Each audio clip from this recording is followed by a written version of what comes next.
The case study chosen for this presentation is the Health Services Union Expenses Affair. The theories used to promote and demonstrate the development of a crime control strategy are routine activity theory and social learning theory.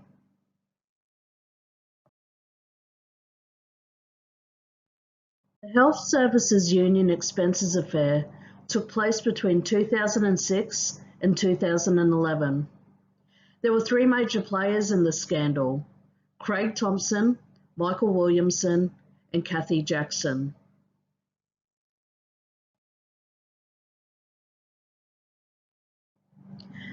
These three people held positions of power within the Health Services Union and Health Services Union East branches. A number of charges were filed and they were all convicted for various offences.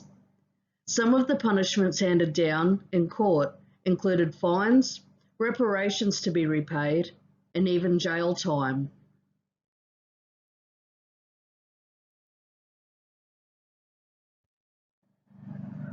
Routine activity theory was formulated in 1979 by Cohen and Felsen.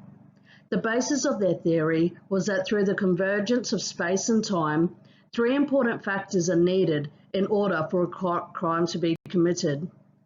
The three factors are likely or motivated offenders, suitable targets or victims, and the absence of capable guardians. Likely offenders are those who are in a position of power, who have the potential to be motivated into committing a crime. Suitable targets are people who are vulnerable through their position compared to likely offenders. They are victims who can be taken advantage of, or the object, normally financial, that has been entrusted to the care of the likely offender. Absence of capable guardians can fall into the umbrella of watchdogs, compliance officers, with the help of whistleblowers.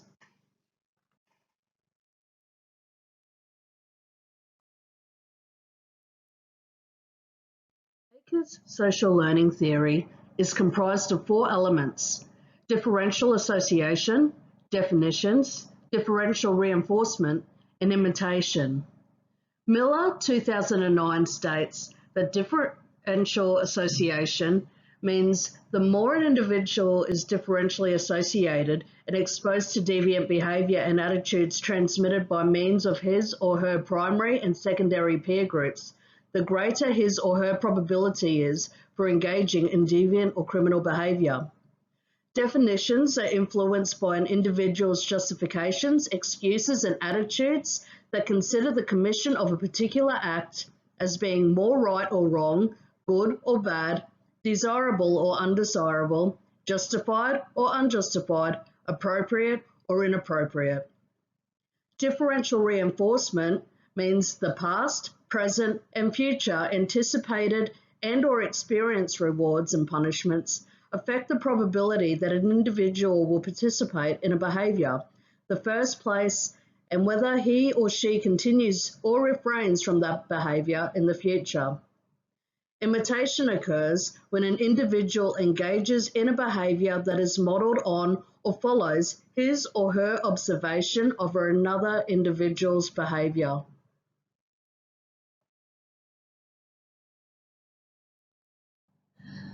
The major breaches regarding the HSU expenses affair included fraud, nepotism and cronyism, misappropriation and misuse of funds, tampering with evidence, and lack of transparency.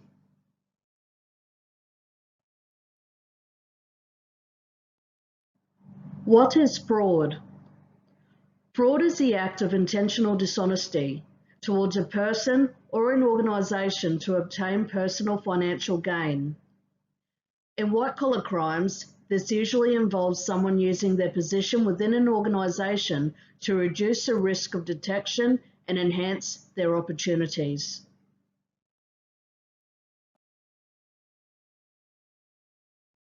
What is nepotism and cronyism?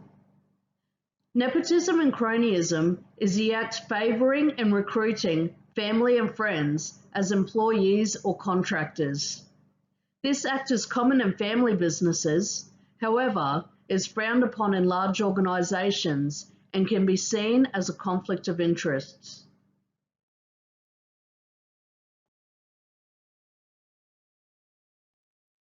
What is misappropriation and misuse of funds?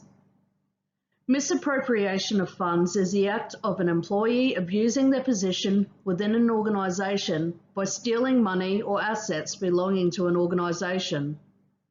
Misuse of funds is the act of using funds the employee is allocated for personal use rather than its intended purpose for the benefit of the organisation.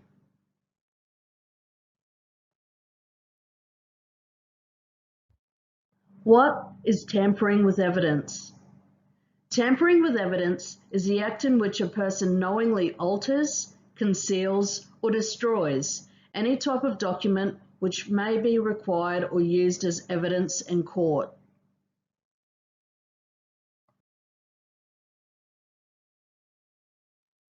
What is a lack of transparency? Lack of transparency is the act in which people withhold the whole truth about a situation.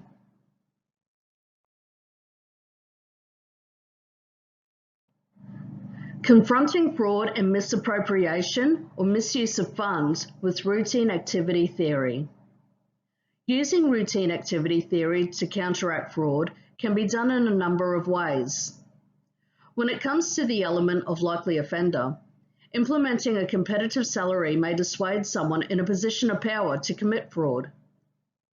The suitable target element of routine activity theory can be eliminated by hiring an external organisation to randomly audit accounts.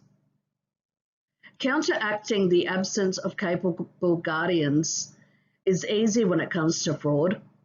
All that needs to be done is to hire a capable guardian, such as an external auditor or accountant from a different organisation not closely associated with the business that is having its financial assets scrutinised.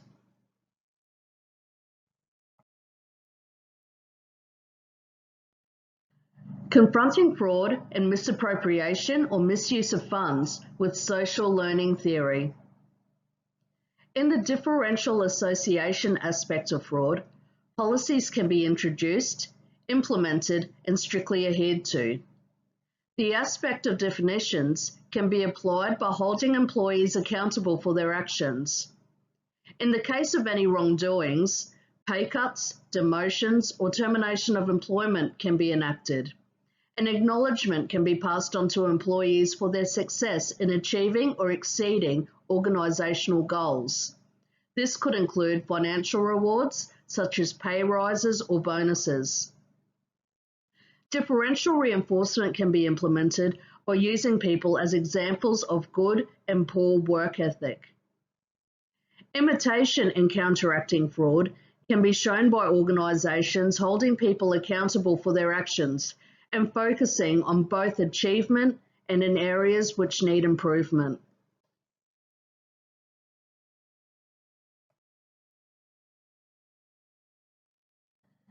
Confronting nepotism and cronyism with routine activity theory.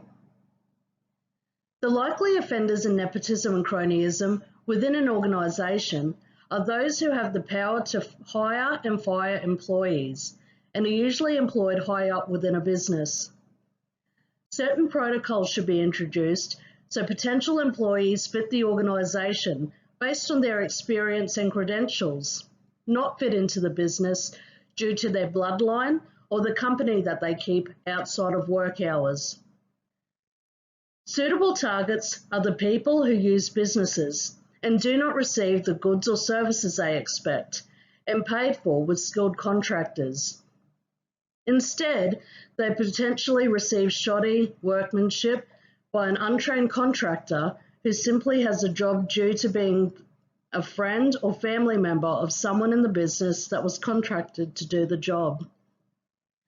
The aspect of capable guardian could include an external recruitment agency service to choose a suitable candidate for available positions within the organisation to avoid any controversial conflicts of interest. These two methods will eliminate the suitable target. In this scenario, overlooking employees that would be more suited to the organisation by giving them a fair chance of securing employment that they are trained for, rather than simply giving the job to a friend or family member, would be better for the organisation.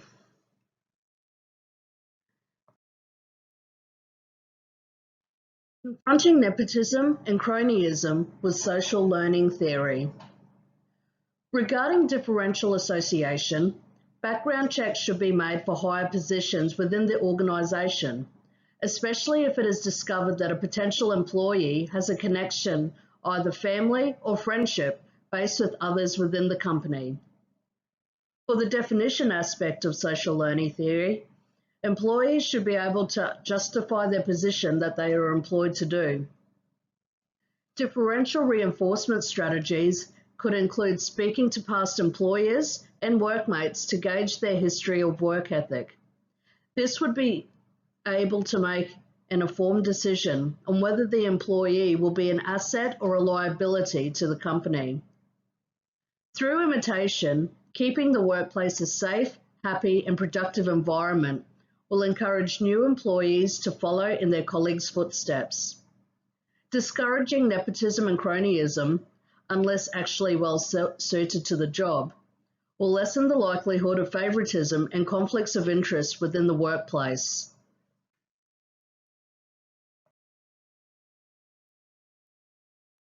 Confronting evidence tampering with routine activity theory. Likely offenders who would tamper with evidence are those within an organisation who have access to files and are more often than not the ones who are trying to hide evidence of their own deviant activities. To counteract this, random checks by an organisation outside of the business to oversee financial expenditure would be beneficial to an organisation. Suitable targets can be organisations or the people that the organisations are working for. In the case of the HSU expenses affair, the suitable targets were the workers paying their union fees, as well as the HSU themselves. By introducing capable guardians, such as compliance officers, to an organisation, will reduce the likelihood of other employees participating in evidence tampering. Their primary purpose within an organisation is to ensure that employees are complying with internal policies as well as external laws of that organisation, to confront and have appropriate disciplinary measures in place in case of breaches.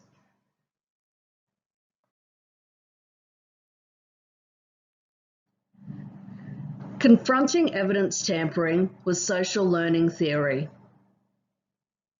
With differential association, in order to eliminate deviant behaviours in the workplace, incentives could be implemented, as well as praising honourable behaviour within the organisation. In definitions, teaching people about policies which are in place and enforcing punishments for those who do not comply, as well as holding employees accountable for their actions, would have a large impact on an organisation. Differential reinforcement could be employed by using the HSU expenses scandal as a way to teach new employees about the seriousness of the players' choices and the outcome as a deterrent for future indiscretions. Asking employees for feedback about how they think the situation could have been handled, either privately or in a group professional development course, could give management other tools that could be implemented in order to avoid another scenario. By commending employees with good work ethic and their contribution to the organisation in front of other workmates could help a positive imitation style to occur within the organisation.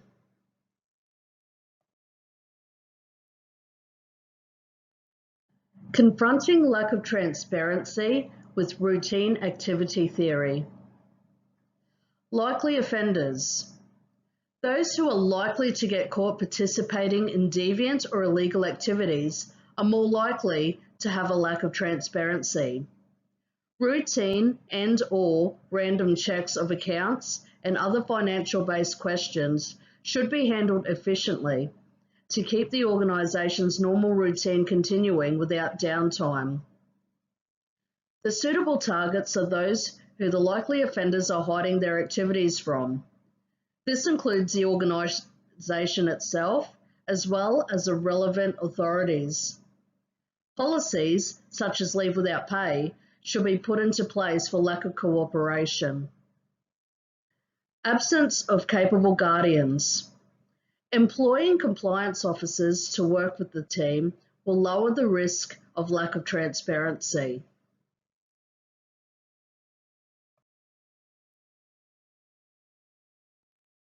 Confronting lack of transparency with social learning theory. Differential association. Encourage team building exercises so employees get to know each other outside of the usual workplace. This will allow workmates to get to know each other better and keep an eye on each other at work so they can rely on and trust one another. Most people do not like disappointing their peers, and the trust they form will allow for a level of transparency that may transfer to the organisation. Definitions. Ice-breaking activities using the HSU expenses scandal could gauge an employer's opinion about how they feel about the scenario. Asking about ways they would have done things differently in order to avoid being caught could also give the organisation insight on ways to avoid a reoccurrence of the same scenario repeating. Using incentives to encourage whistleblowing practices could be beneficial for the organisation as well. Differential reinforcement. Implementing the policies and enforcing zero-tolerance type punishments to dissuade individuals from hiding transactions will encourage transparency within the organisation. Imitation. Commending those who do the right thing by being transparent about their work expenses and using the HSU expenses affair as a way to teach staff about what is required of them will allow employees to learn what is appropriate behaviour within the workplace and who to follow if they want to further their career.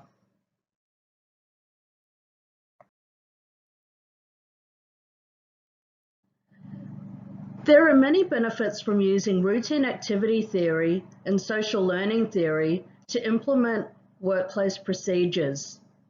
Avoiding repercussions that eventuated from the House Services Union expenses affair is beneficial for any organisation.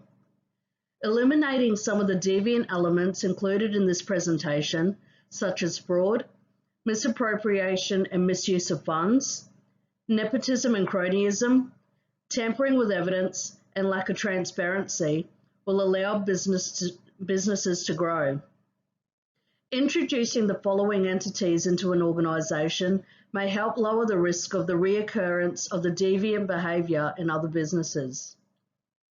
Some things that could be included are implementing a competitive salary, hiring external organisations to randomly audit accounts, employ compliance officers, introduce policies that are implemented and strictly followed, hold accountability towards employees for their actions, acknowledge and reward good work ethic and productivity, employ workers based on their skills, not who they know or who they're related to, keep the workplace a safe, happy and productive environment, teach employees about workplace policies, and use the HSU expenses affair as a teaching tool in workshops for professional development.